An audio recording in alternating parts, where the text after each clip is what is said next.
हाँ, हेलो प्यारे बच्चों, welcome to the 10th lecture of rotational dynamics. Okay, पिछले क्लास में हम लोग application of torque equal to I alpha देखे थे ना, dynamics of fixed axis rotation, यही हम लोग सीख रहे थे ना प्यारे बच्चों। ओके बच्चों, तो कल जो क्वेश्चंस कराए थे उसी को थोड़ा आगे बढ़ाते हैं। आपको हम सिखा दिए थे ना बेटा कि हाउ शुड वी प्रोसीड, कैसे अगर torque equal to I alpha का यूज कर रहे हैं फिक्स्ड एक्सिस रोटेशन में, मतलब हिंज्ड होगा बॉडी, किसी फिक्स्ड एक्सिस के अबाउट रोटेट कर रहा होगा, तो हम लोग क्या करेंगे, पहले बॉडी का एफबीडी बनाएंगे सारा फोर्स आइडेंटिफाई करके, और पहला काम करेंगे टॉर्क एनालिसिस। पहला काम क्या करेंगे, और टॉर्क एनालिसिस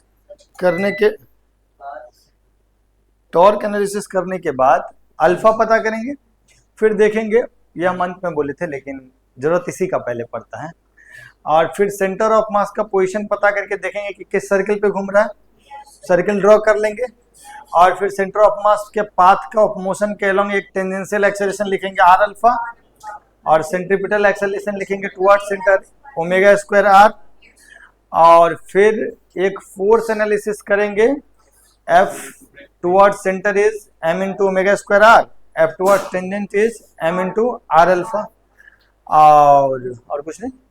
टॉर्क एनालिसिस कर ही चुके हैं और फोर्स एनालिसिस कर लिए, सारे इक्वेशन को सॉल्व करेंगे, आंसर आ जाएगा। तो एक काम करो बच्चा,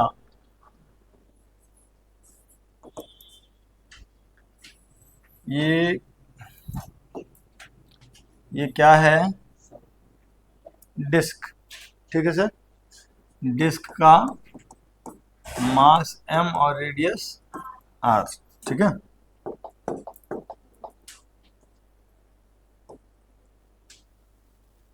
यहाँ पे हम हिंज कर दिए, ठीक। शुरुआत में ये रेडियस जो है ये हॉरिजॉन्टल है, दिस इज हिंज, और यहाँ पे हिंज नहीं है, ठीक। रेडियस r है, इसको मिटा लेते हैं, ऐसा लग रहा है कि वहाँ भी हिंज, ठीक है। ये लेकिन हॉरिजॉन्टल लाइन है, एक मिनट रुकिए, ये हॉरिजॉन्टल लाइन है, ये वाला लाइन जो है ये हॉरिजॉन्टल है।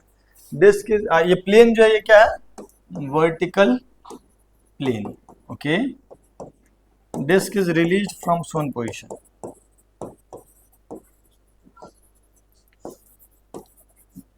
इस पर्टिकुलर पोजीशन से डिस्क को रिलीज किए, ठीक।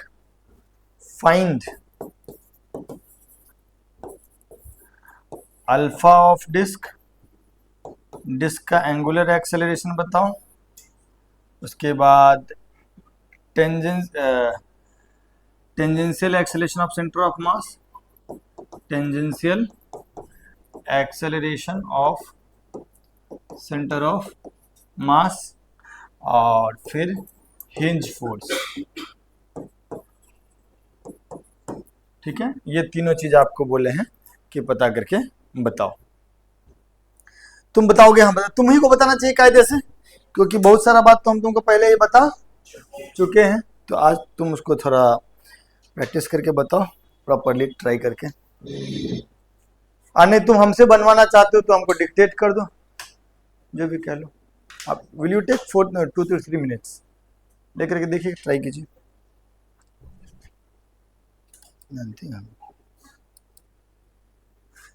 क्या क्या किए इसमें बाबू, जरा बताओ तो।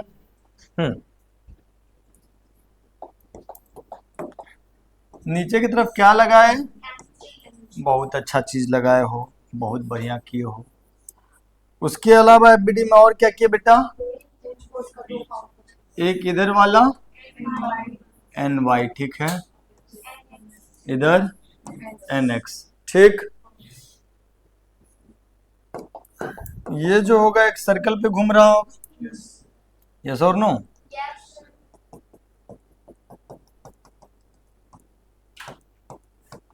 ठीक। तो इधर की तरफ एक सेंट्रीपिटल एक्सेलरेशन होगा, कितना, और इधर की तरफ एक टेंजेंशियल एक्सेलरेशन होगा, that is R alpha, yes और नो। ये तो जीरो हो जाएगा सर, नहीं, क्योंकि इनिशियली ओमेगा इज जीरो, तो इधर की तरफ क्या लिखाएगा, एन एक्स बराबर M into A centripetal, A centripetal he zero है तो एन एक्स भी जीरो हो जाएगा। वर्टिकल में क्या लिखाएगा बउआ, M G minus N Y is equal to M into R alpha, लेकिन यहाँ पे अल्फा भी वेरिएबल है और एन वाई भी, तो दो वेरिएबल तो एक इक्वेशन से सॉल्व होगा नहीं, तो एक और इक्वेशन चाहिए हमको। कहाँ से आएगा, टॉर्क एनालिसिस अबाउट हिंज, तो हिंज के अबाउट टॉर्क एनालिसिस में एन वाई का टॉर्क और एन एक्स का टॉर्क क्या हो जाएगा, तो एम जी का टॉर्क कितना हो जाएगा, M G into R, that is equal to इस एक्सिस के अबाउट कितना, M R square by two plus M R square, yes और नो, 4 बोल लेते तुम लोग, तो वर्टिकल कौन, क्या वर्टिकल है, प्लेन ना वर्टिकल है, प्लेन वर्टिकल है ना, एक्सिस तो ये है, अरे ये वर्टिकल प्लेन में है, गिरेगा तो ये ना एक्सिस है, तो मोमेंट ऑफ इनर्शिया यहाँ इसके अबाउट क्या होगा, इसके about M R square by two और इसके about M R square by two plus M R square, that is 3/2 M R square. ये सब बात समझ रहे हो कि नहीं समझ रहे हो, अरे यार ये वर्टिकल प्लेन है, इसमें ऐसे ऐसे ऐसे घूमेगा है ना, तो ये प्लेन तो वर्टिकल ही है ना, लेकिन ये जब गिरेगा ऐसे तो एक्सिस तो इस तरह से आएगा ना, तो यहाँ के about M R square by two, यहाँ के about plus M R square, that is 3/2 M R square into alpha, तो एम से एम कैंसिल आउट हो गया, अल्फा का वैल्यू कितना हो गया 2g/3r, एक आर से आर भी कैंसिल हो गया, ठीक। अल्फा का वैल्यू यहाँ पे रख देंगे जब, तो M G minus N Y is equal to, R alpha का वैल्यू क्या हो गया, आर अल्फा का वैल्यू क्या हो गया 2g/3, तो 2mg/3, तो एन वाई का वैल्यू कितना हो गया, M G minus 2mg/3, that is mg/3, that is mg/3, is that okay, बोलो, तो ये हो गया आपका एन वाई का वैल्यू, दिस इज, कोई दिक्कत, एन एक्स तो वैसे भी जीरो है, ठीक, आगे बढ़े, पक्का,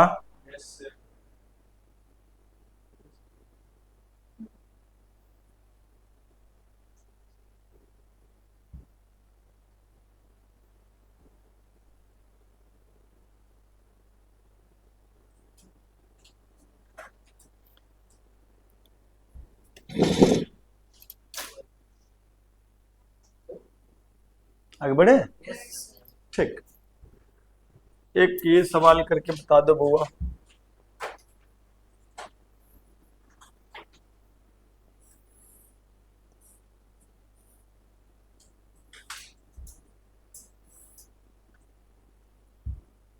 ये क्या है,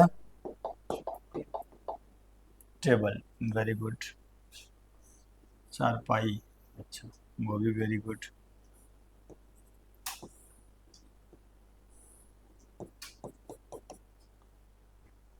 एक रॉड है, मास m, लेंथ l, है ना, रॉड का मास m है, लेंथ l है, इस टेबल पे रखा हुआ है, ठीक, रॉड का एक एंड हिंज्ड है और एक F फोर्स लग रहा है perpendicular to rod, perpendicular to rod, okay, और अब हम आपसे पूछ रहे हैं कि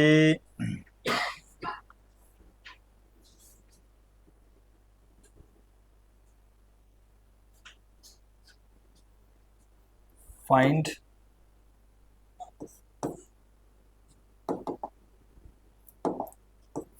component of hinge force, component of hinge force acting along the table, acting along the table, table के along जो हिंज फोर्स लग रहा हो, हिंज फोर्स का कंपोनेंट लग रहा है वो बताना है आपको, बात समझ रहे हैं, जब इसको इधर खींचिएगा तो एक तो नॉर्मल ऊपर की तरफ लग सकता है, वो तो पूरे रॉड पे ही यूनिफॉर्मली थोड़ा थोड़ा लग रहा होगा, है ना, मतलब रॉड ऐसे रखा हुआ है, तो कॉपी भी दे दो, मक्खी भाई साहब हट जाइए यहाँ से, रॉड जो है वो ऐसे रखा हुआ है, ठीक, इस जगह पे कुछ इस तरीके से, कोई दिक्कत? यहाँ पे हिंज कर दिए, और हम फिर जब यहाँ पे हिंज कर दिए तो उसके बाद एक फोर्स लगा रहे हैं कुछ इस डायरेक्शन में, किस डायरेक्शन में? यहाँ पे हिंज है, अब फोर्स कुछ इधर लग रहा है, इधर, ओके। तो फिर ये ऐसे घूमेगा ना, तो इस पूरे रॉड पे नॉर्मल ऊपर की तरफ तो है ही, इंक्लूडिंग हिंज, हम वो नहीं पूछ रहे हैं। लेकिन जब ये ऐसे घूमेगा तो यहाँ पर ये वाला जो है सो इस प्लेन के अलोंग कुछ नॉर्मल आएगा, आएगा ना। देखो ये तो वर्टिकल प्लेन है, बट अभी जो क्वेश्चन है वो वर्टिकल प्लेन में नहीं है। हिंज कुछ ऐसे होगा, ठीक। अब फोर्स लग रहा होगा कुछ ऐसे, फोर्स जो है वो कुछ ऐसे लग रहा है, इसी को तुम ऐसे कर दो, ठीक है क्या? तो जब ये फोर्स ऐसे लग रहा है तो घूमेगा, तो यहाँ पे एक हिंज फोर्स आएगा ना, यस और नो? उस हिंज फोर्स का वैल्यू पूछा जा रहा है, इधर वाला कंपोनेंट नहीं पूछा जा रहा। हम ऐसे करके घुमा करके बोल रहे हैं, लेकिन है कुछ इस तरीके का। Is that okay? समझ में आया बात? तो अब जरा हमको हेल्प करो, बताओ कि एफबीडी में क्या क्या लिखे हैं, बताओ जरा, इसको रख लो। एफबीडी में बताओ कि क्या क्या होगा। एमजी और नॉर्मल बनाने का कोई खास लॉजिक नहीं है, इसलिए नहीं है कि एमजी जो लग रहा होगा वो ऐसे वर्टिकली नीचे लग रहा होगा, नॉर्मल तो यहाँ से लेके यहाँ तक पूरा एक वर्टिकली ऊपर लग ही रहा होगा, वो एमजी को बैलेंस कर रहा होगा। लेकिन एक नॉर्मल रॉड के लेंथ के अलोंग लग रहा होगा, नहीं, इसको हम लोग एनएक्स नाम दे रहे हैं, ठीक है क्या? थोड़ा देर के लिए एमजी को अभी हम मिटा ले रहे हैं। सेंटर ऑफ मास जो होगा, सेंटर ऑफ मास वो कहीं बीच में होगा, कितना दूरी पे? L/2 दूरी पे, यस और नो? तो इसका एक्सेलरेशन का, इसके इधर की तरफ एक टेंजेंशियल एक्सेलरेशन होगा ना, कितना हो जाएगा?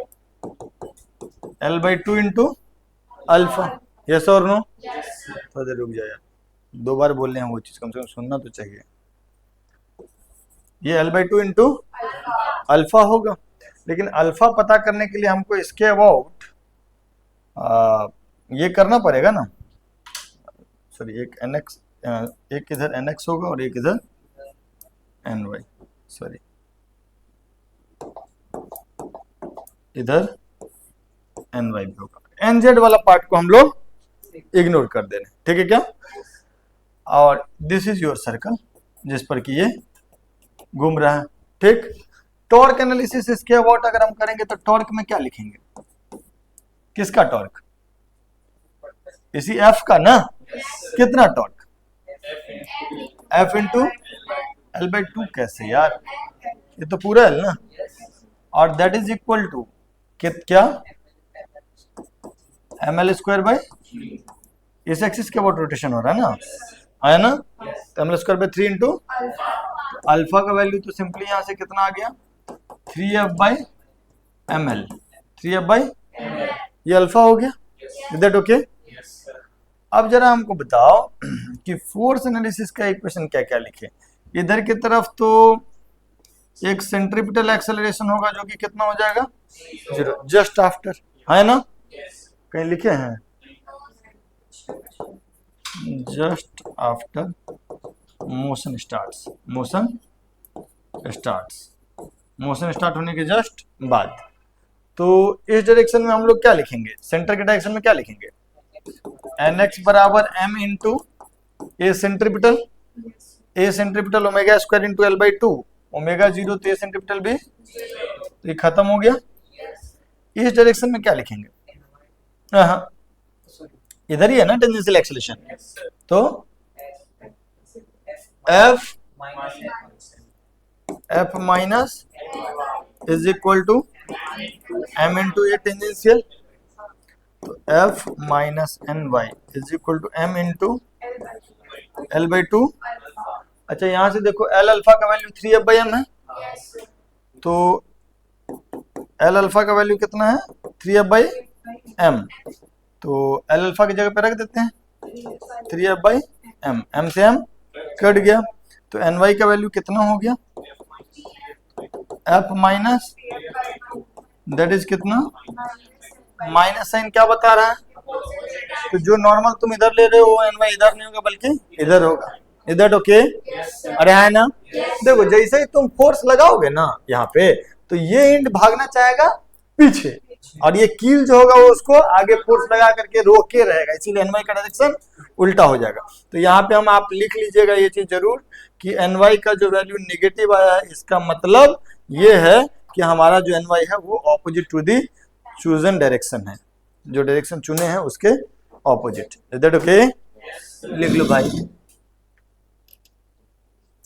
काहे न काहे हमको ऐसा फील हो रहा है कि 2-3 को के सर के ऊपर से चला गया। आइए सर,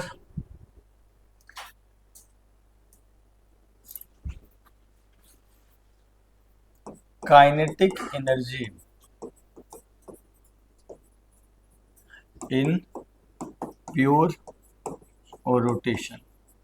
प्योर रोटेशन का मतलब समझ रहे हो ना, फिक्स्ड एक्सिस और रोटेशन। अभी हम लोग क्या सीखने जा रहे हैं? ट्रांसलेशन में काइनेटिक एनर्जी क्या होता है? Half M V square. Yes और नो? तो अब मान लीजिए हमारे पास कोई एक किसी भी शेप का बॉडी है और वो किसी फिक्स्ड एक्सिस के अबाउट ओमेगा से घूम रहा है, फिक्स्ड एक्सिस के अबाउट ओमेगा से रोटेट कर रहा है। ठीक है सर? अब क्या है कि हमको इस बॉडी के अंदर ढेर सारे पॉइंट हैं, पॉइंट मास है, हर पॉइंट मास का ओमेगा सेम होगा। ऐसा क्यों? ओमेगा सबका सेम होगा, क्यों ऐसा? देखो मान लो ये एक पॉइंट ले लेते हैं, ठीक है सर, m1, और एक दूसरा पॉइंट मास ले लेते हैं m2, दोनों के बीच एंगल है थीटा। अब अगर मान लो ये एंगल, ये अगर कुछ एंगल चला अल्फा, तो इसको भी चलना पड़ेगा अल्फा। ऐसा नहीं होने के, ऐसा अगर नहीं हुआ तो दोनों के बीच का एंगल बदल जाएगा, जो कि बॉडी के रिजिडिटी के अगेंस्ट हो गया बात, है ना? तो रिजिड बॉडी है तो दोनों को बराबर बराबर एंगल चलना पड़ेगा, so that angular separation between them remains same. Is that okay? तो सेम टाइम इंटरवल में दोनों बराबर बराबर एंगल चला तो दोनों का angular velocity same. Is that okay? ठीक है सर। तो खैर हम तो आपको ये बता दिए कि एंगुलर वेलोसिटी पूरे रिजिड बॉडी का हर पॉइंट का सेम हो, पूरे रिजिड बॉडी का हर पॉइंट का एंगुलर वेलोसिटी सेम हो। अब एक बात बताओ कि कोई पॉइंट मास ले लेते हैं mi, कोई पॉइंट मास ले लेते हैं mi, ठीक है, वो एक्सिस से मान लेते हैं कि ri दूरी पे है, वो एक्सिस से मान लेते हैं कि ri दूरी पे है, तो उसका जो वेलोसिटी होगा सर, उसका जो वेलोसिटी होगा vi, वो कितना हो जाएगा? ri into omega, ri into, yes और नो? उसका छोटा सा काइनेटिक एनर्जी को हम लोग ki बोलते हैं, वो कितना हो जाएगा? हाफ mi इंटू जो भी वेलोसिटी है उसका स्क्वायर। तो एक पार्टिकल का काइनेटिक एनर्जी जो होगा वो आया mi ri का square omega square by 2। Yes और नो? और टोटल काइनेटिक एनर्जी जो होगा, टोटल काइनेटिक एनर्जी वो समेशन ऑफ छोटा छोटा काइनेटिक एनर्जी। तो अगर समेशन लिखेंगे तो समेशन कितना हो जाएगा सर? ये सिग्मा mi ri का स्क्वायर ओमेगा स्क्वायर बाय 2। तो समेशन से क्या क्या बाहर आ जाएगा? ओमेगा तो अभी तुम बोले कि ओमेगा सबके लिए सेम, तो कांस्टेंट हो गया, बाहर आ गया। सिग्मा क्या आ गया? mi ri स्क्वायर, ये तो तुम देखे होगे, moment of inertia sigma M R square. तो ये कितना हो गया? Half I omega square. Is that okay? कोई दिक्कत, कोई परेशानी? पक्का? तो टोटल काइनेटिक एनर्जी जो हो गया वो हो गया half I omega square. I is moment of inertia about axis of rotation. That okay? तो ये फॉर्मूला आपको याद रखना पड़ेगा, ठीक है सर?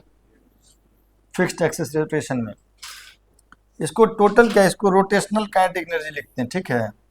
क्योंकि ये रोटेशन कर रहा है तो इसको हम लोग लिख लेते हैं के और रोटेशनल। ठीक है सर, पहले इसको लिख लीजिए।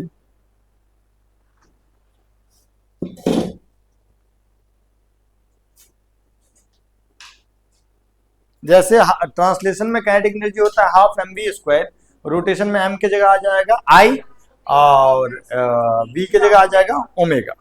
It is as simple as that. Sir जैसे वर्क एनर्जी थ्योरम वहां होता है ना ट्रांसलेशन में, वो यहां भी होगा। वर्क एनर्जी थ्योरम क्या कहता है? Work done by all force is equal to change in kinetic energy, मतलब kinetic energy final minus kinetic energy. तो अभी हम लोग क्या कर सीखने वाले हैं? Work energy theorem in pure और रोटेशन, इन प्योर और रोटेशन, इसको सीखने जा रहे हैं। आप काइनेटिक एनर्जी समझ गए ना? ठीक है, सवाल से ही समझते हैं sir.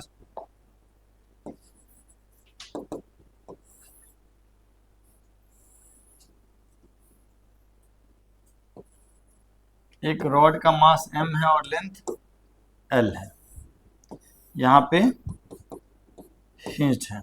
Okay, this axis is horizontal, plane is vertical. जिस प्लेन में रॉड है that is vertical, this axis is horizontal. हम आपको बोल रहे हैं कि rod was initially horizontal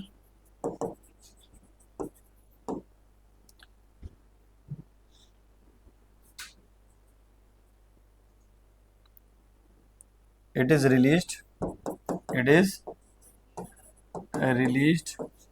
from shown position,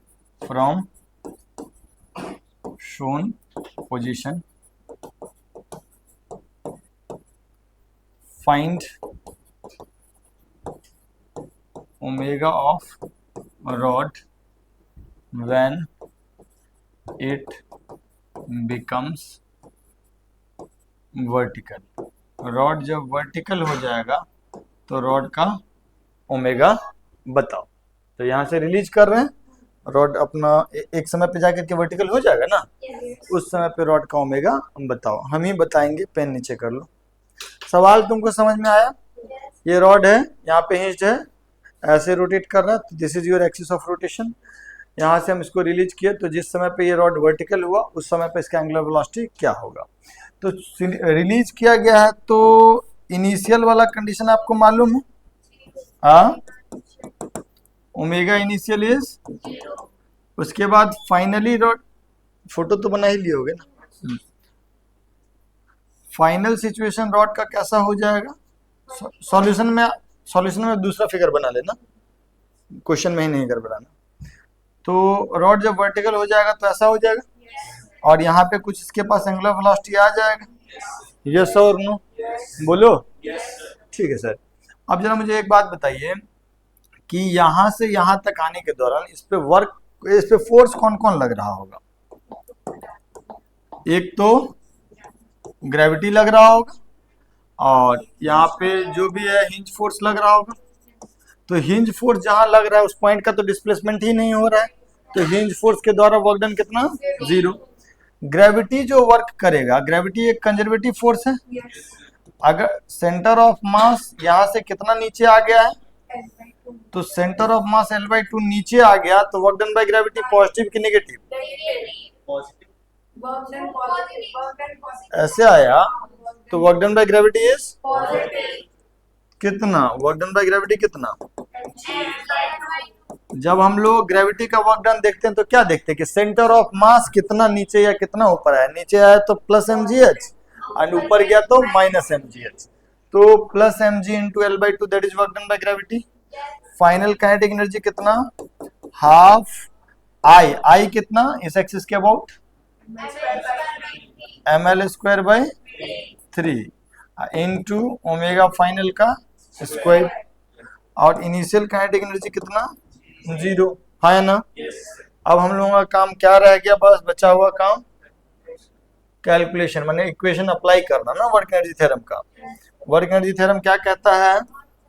work done by gravity plus work done by बाकी फोर्स, यहाँ तो सिर्फ ग्रेविटी है।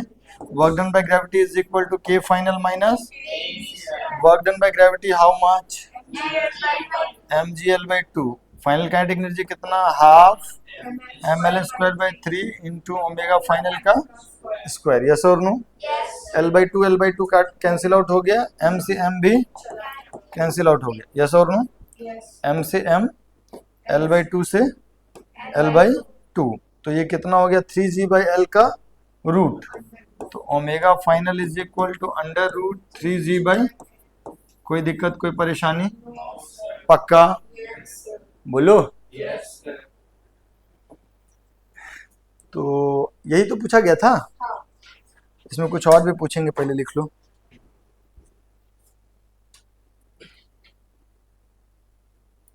देखो अभी हम इस पे और सवाल कराएंगे, लेकिन इसमें ना एक डायनेमिक्स का भी सवाल बनेगा, जो प्योर रोटेशन वाला डायनेमिक्स का भी सवाल बनेगा।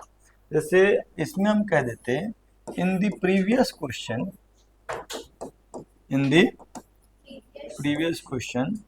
Find hinge force at the moment बदमाशी नहीं, when rod is vertical,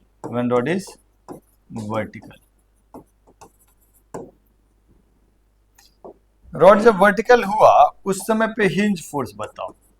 ठीक है, ऐसा भी पूछ सकता है या पूछा ही गया है। तो रॉड जब वर्टिकल हुआ है ऐसा, क्या एफबीडी बता दोगे तुम? क्या होगा एफबीडी? इधर और इधर और इधर mg। यस और नो? आ कहां से रहा है ये सब? ऐसे सर्कुलर पाथ पे सेंटर ऑफ मास चल रहा है ना? है ना? अब हमको बताओ कि क्या तुम एक्सेलरेशन का चर्चा कर सकते? अच्छा, there is some omega at this position. कितना ओमेगा? √3g/L ही था ना? कुछ गलती सलती तो नहीं ना बोल रहे हो? नहीं, ठीक है। तो इस समय ओमेगा भी है। अब जरा हमको बताओ कि एक्सेलरेशन किधर किधर लिखेंगे इसका? एक सेंट्रीपिटल एक्सेलरेशन सेंटर की तरफ, सर्कल का सेंटर यही है। कितना? ओमेगा² इंटू L/2। और एक टेंजेंशियल एक्सेलरेशन इधर L/2 इंटू अल्फा, है ना? एक तो क्या लिखा जाएगा वर्टिकल डायरेक्शन में equation? ny minus mg is equal to m into omega into L/।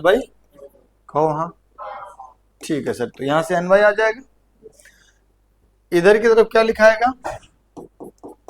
nx is equal to m into 80 ना? nx equal to m into 80। तो 80 का वैल्यू कितना हो गया? L/2 into alpha. यस और नो? और alpha का वैल्यू कहां से पता चलेगा बउआ? Torque analysis. बोलो। तो टॉर्क एनालिसिस अबाउट हिंज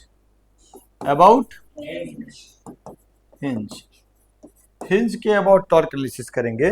तो ny और nx का टॉर्क क्या हो जाएगा?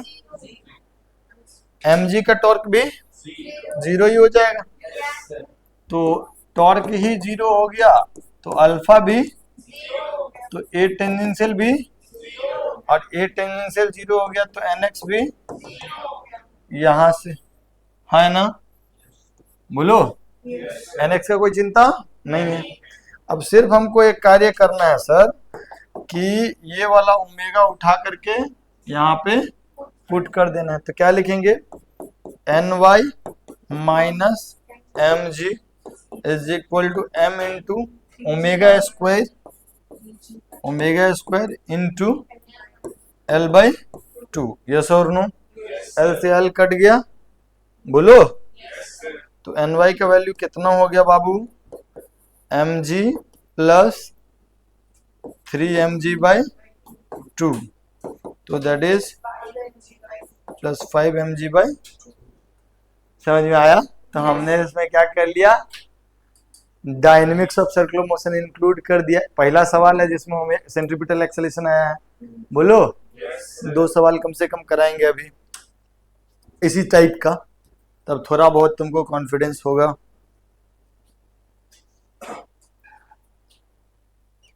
व्हाइट कलर, सर आप थोड़ा मेहनत करना चाहेंगे? आइए मेहनत करते, पहले रॉड वाला ही करते हैं, कलर चेंज कर लेते हैं।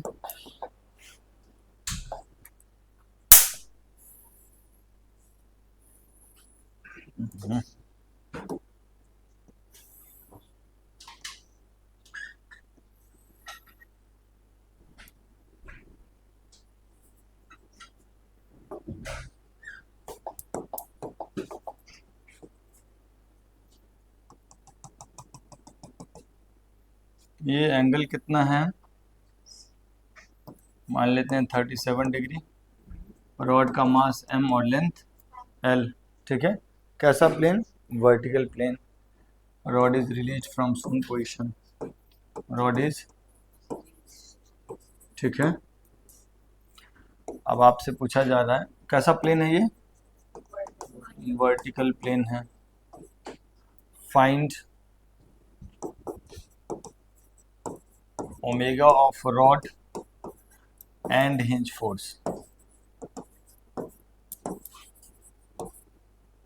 hinge force when rod becomes horizontal, no sorry, rod becomes vertical, या horizontal ही कर लें, horizontal करो।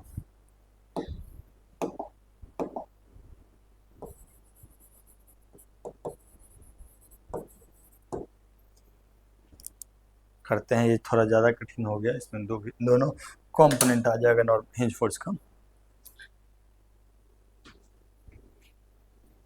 बोलोगे तो हम ही कर देंगे, लिख लो पहले। सर वर्क थ्योरम जब लगाइएगा तो किस पे लगाइएगा? सेंटर ऑफ, तो आप फाइनल पोजीशन बनाइएगा ना बाबू, कि नहीं बनाइएगा? फाइनल पोजीशन सर क्या कह रहे हैं, कौन सा पोजीशन को फाइनल पोजीशन कह रहे हैं? हॉरिजॉन्टल पोजीशन को, तो रॉड को हॉरिजॉन्टल बना लीजिए फाइनली। सही कि गलत?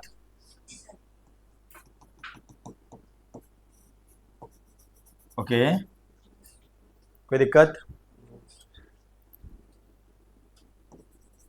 तो सेंटर ऑफ मास जो है ये यहां से कितना दूरी पे है? l बाई 2 दूरी पे है, ये l बाई 2 है ना सर। और ये एंगल कितना डिग्री है?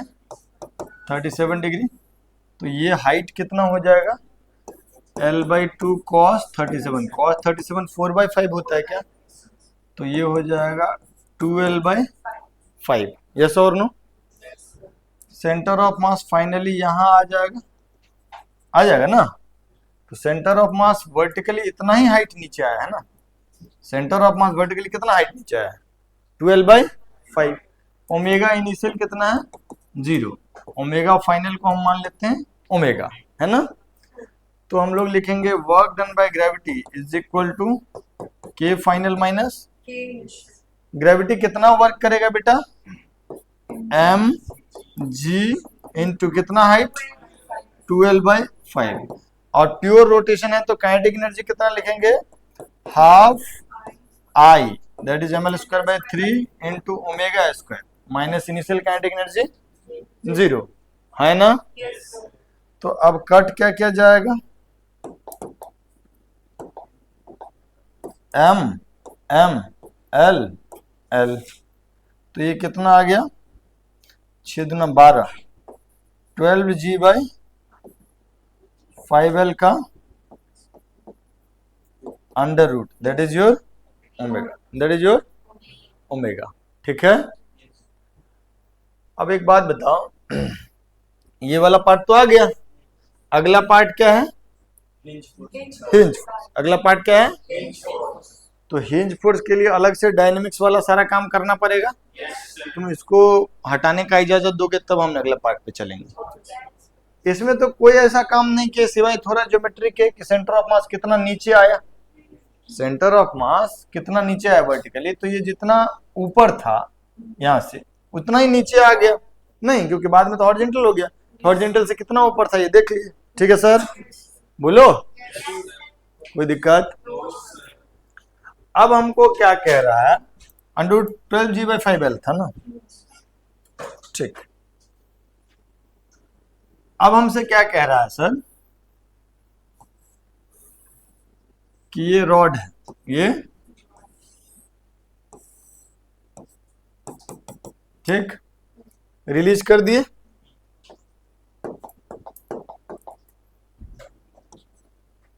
सॉरी रिलीज तो बहुत दूर ऊपर से किए। यहाँ पे कुछ ओमेगा हो जाएगा, यहाँ पे कुछ, तो इधर की तरफ क्या हो जाएगा? mg, इधर ny और इधर nx, इधर nx। यस और नो? सुनो मेरी बात, अब मुझे बताओ कि एक्सेलरेशन, ये centre of mass circular path पे चल रहा होगा ना, तो एक्सेलरेशन किधर किधर होगा? सेंट्रीपिटल कितना? ओमेगा स्क्वायर इंटू l/2, और टेंजेंशियल कितना? l/2 into alpha. कहो हाँ। तो हॉरिजॉन्टल में क्या लिखूंगा इक्वेशन? हॉरिजॉन्टल में nx is equal to m into A centripetal, तो m into A centripetal that is omega square into l/2। Omega square कितना है देख लो, ओमेगा स्क्वायर है 12g/5l, तो यहाँ पे लिख देते हैं 12g into l/2 that is your nx। तो nx का वैल्यू कितना हो गया? 6mg/5। nx का वैल्यू कितना हो जाएगा? 6mg/5। और वर्टिकल में क्या लिखेंगे equation? mg minus ny is equal to m into at l/2 into, यार समस्या तो फंस गया, बिना अल्फा के तो ny नहीं आएगा, तो अल्फा के लिए हम लोग क्या लगाना पड़ेगा? किसके अबाउट? अबाउट हिंज, है ना?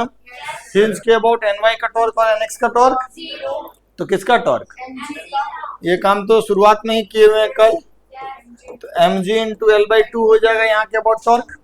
ये परपेंडिकुलर डिस्टेंस कितना है? ये mg into l/2 is equal to I into alpha, ml²/3 into alpha. Torque equal to alpha लिख लिए, m से m कट गया, l से l कट गया, तो ये कितना हो गया? 3g/2l is your alpha. अब हम लोग यहाँ से अल्फा उठा करके और यहाँ पुट कर देंगे, तो ny का वैल्यू क्या हो जाएगा? mg minus m into l/2 into alpha is 3g/2l, l से l कट गया, तो mg minus 3mg/4 that is mg/4। ये होगा ना ny? कहो हाँ। तो ny का वैल्यू हो गया mg/4, nx का वैल्यू आ गया है 6mg/5। तो अगर हमसे टोटल हिंज फोर्स पूछेगा तो हो जाएगा √nx² प्लस ny²। तो √mg/4 का होल स्क्वायर प्लस 6mg/5 का whole square that is your total hinge force. मजा नहीं आया? बहुत मजा आया। यस और नो? पिछला पेज वाला पार्ट तो आप कर चुके थे, ओमेगा कैलकुलेशन, ठीक है? जल्दी इसको लिख लीजिए।